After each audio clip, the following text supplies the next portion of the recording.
আসসালামু আলাইকুম রহমতুল্লাহি ওয়া বারাকাতুহু। প্রিয় দর্শক, আপনাদেরকে নিয়ে আসছি আমি চান্নাসিপুর ইউনিয়নের খলিফাকান্দি গ্রামে।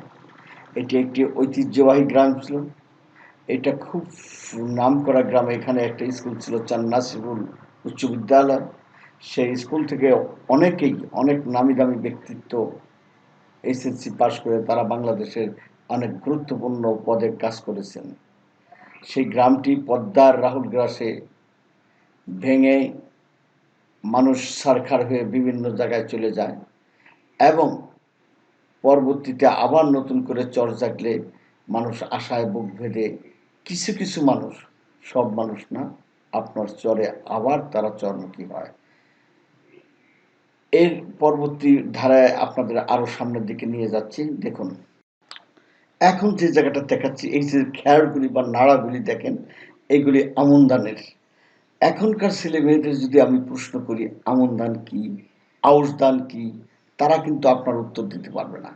এখানে আমন ধান হয়, সোনাদিঘা ধান হয়, ইজলি দিঘা ধান হয়, হাইট্টা ধান হয় এবং নানান ধরনের ধানের চাষ হয়। এবং এই চাষের পরে মানুষ সেখানে কলই, কালাই, সরষা, নানান ধরনের ফসল, পেঁয়াজ, রসুন উৎপাদন করে। আসলে এই জমির পদ্মার বিধৌত, অর্থাৎ এখানে পদ্মার জোয়ার আসে, পদ্মার পলিমাটি পড়ে এবং প্রচুর শস্য হয়।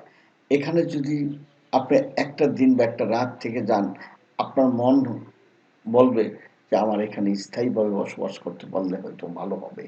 সামনে আসে বিদ্যুৎ এবং খুব শীঘ্রই বিদ্যুৎ এই চরে প্রবেশ করবে। আপনারা দেখতে থাকুন সামনের দিকে। আমি আবারও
এখন আপনাদেরকে দেখাতে নিয়ে আসছি একটি টিনের ঘর। চরের ভিতরে চকচক করে টিনের ঘরটি দেখতে আসলে অপরূপ এবং খুবই সুন্দর। আসলে চরের ভিতরে মানুষেরও যে মনের ভিতরে সৌন্দর্য থাকে, পদ্মায় ভেঙে নিয়ে তাদের সৌন্দর্য ভেঙে দেয়, আবার নতুন করে তাদের স্বপ্ন জাগে।